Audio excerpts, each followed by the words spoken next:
اس مہینے میں کچھ وہ چیزیں ہیں کہ جو کی جاتی ہیں لیکن سنت کے خلاف ہیں۔ اس میں جس طرح بھی بتایا ہے کہ 15ویں رات کے بارے میں، جس کو ہمارے ہاں شب برات کہتے ہیں، شعبان کی 15ویں رات جس کو شب برات کا نام دیا جاتا ہے۔ اب شب برات کا یہ لفظ جو ہے یہ ہمارے صرف وہ پاک و ہندوستان ان علاقوں میں ہے، یہاں پر عربوں میں نہیں ہے، اور بلکہ شب برات فارسی کا لفظ ہے۔ اس کا اگر ہم عربی میں ترجمہ کریں تو کیا بنتا ہے؟ شب کے معنی لیلہ اور برات کے معنی تقدیر یا قدر، لیلۃ القدر۔ شب برات کے معنی لیلۃ القدر۔ اب آپ خود جانیے کہ لیلۃ القدر شعبان میں ہے کہ رمضان میں ہے۔ ہم اس سے پہلے کہ آپ سے پوچھیں اللہ کے قرآن سے فیصلہ لیتے ہیں۔ اللہ تعالیٰ فرماتا ہے انا انزلناہ فی لیلۃ القدر، کہ ہم نے اس قرآن کو نازل کیا کس میں؟ لیلۃ القدر میں۔ اس آیت میں قرآن جس رات میں نازل ہوا اس کا ذکر آیا۔ اچھا، کس مہینے میں قرآن نازل ہوا؟ شہر رمضان الذی انزل فیہ القرآن، کہ رمضان کا مہینہ جس میں قرآن نازل ہوا۔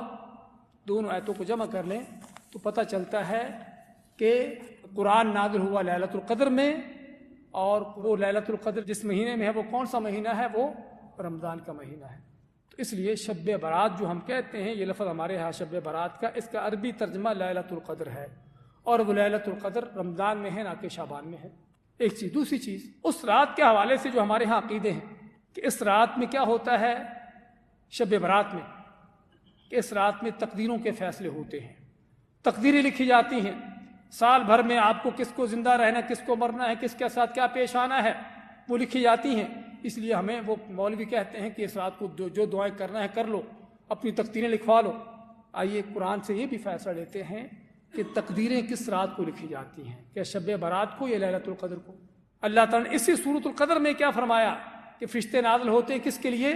من کل امر، اللہ کے ہر کام کو نافذ کرنے کے لیے، اللہ کی تقدیروں کو نافذ کرنے کے فرشتے نازل ہوتے ہیں اس رات میں۔ اور دوسری سورۃ دخان میں تو اللہ نے اور بھی واضح کر کے فرمایا کہ فیہا یفرق کل امر حکیم، کہ اس لیلۃ القدر میں ہر اہم کام کا فیصلہ ہوتا ہے، ہر کام کا حکمت کے ساتھ فیصلہ ہوتا ہے۔ تو اس کا معنی معلوم ہوا کہ لیلۃ القدر ہے، اور اسی لیے رسول کے لیلۃ القدر کہتے اسی لیے ہیں کہ تقدیروں والی رات، تقدیروں کی رات۔ تو جس رات میں فیصلے ہوتے ہیں پورے سال بھر کے، وہ لیلۃ القدر ہے نہ کہ شب برات ہے۔ اس لیے شب برات کا لفظ ہی ہمارے ہاں جو لکھا گیا ہے وہ غلط ہے، قرآن و حدیث کے خلاف ہے، قرآن کے خلاف ہے، سنت کے خلاف ہے۔ اور اگر آپ صلی اللہ علیہ وسلم کی سیرت کو دیکھا جائے، صحابہ اکرام تابعین کو دیکھا جائے، تو کیا پتہ چلے گا کہ اللہ کے نبی صلی اللہ علیہ وسلم نے 15ویں شعبان کی رات جو ہے، جس کو شب برات کا نام دیتے ہیں، اس رات کو جاگنے کا، کوئی عبادت کرنے کا کوئی ایسا کام نہیں کیا، نہ ہی آپ کے صحابہ کا یہ کام تھا۔ اور اگر یہ رات تقدیروں کی ہوتی لیلۃ القدر کی طرح، تو جس طرح اللہ کے نبی صلی اللہ علیہ وسلم لیلۃ القدر کو جاگتے تھے، صرف اس رات کو نہیں جاگتے بلکہ اس رات کو تلاش کرنے کے لیے پوری آخری 10 راتیں جاگتے، رمضان کی آخری 10 راتیں پوری کی پوری جاگتے اور عبادت کرتے، گھر والوں کو جگاتے۔ کس لیے؟ صرف اس لیلۃ القدر کو حاصل کرنے کے لیے، تلاش کرنے کے لیے۔ اور صحابہ کو آپ نے حکم دیا کہ اس رات کو تلاش کرو، لیلۃ القدر کو، اس میں تقدیروں کے فیصلے ہوتے ہیں، وہ اتنی عظیم رات ہے۔ اگر اسی طرح شب برات بھی ہوتی، شعبان کی 15ویں رات بھی ہوتی، تو خود بھی آپ صلی اللہ علیہ وسلم اس کو جاگتے، صحابہ کو حکم دیتے۔ لیکن ہمیں کسی صحیح حدیث میں کوئی اس طرح کی چیز نہیں ملتی، نہ تو آپ صلی اللہ علیہ وسلم کی سنت سیرت سے چیز ملی کوئی، اور نہ ہی اللہ کے قرآن سے۔ اور بلکہ معلوم یہ ہوتا ہے آیتوں کو دیکھ کر کہ یہ سراسر یہ عقیدہ شب برات کے بارے میں جو رکھا جاتا ہے، تقدیروں کی اس عقیدے کو، یہ قرآن کے خلاف ہے۔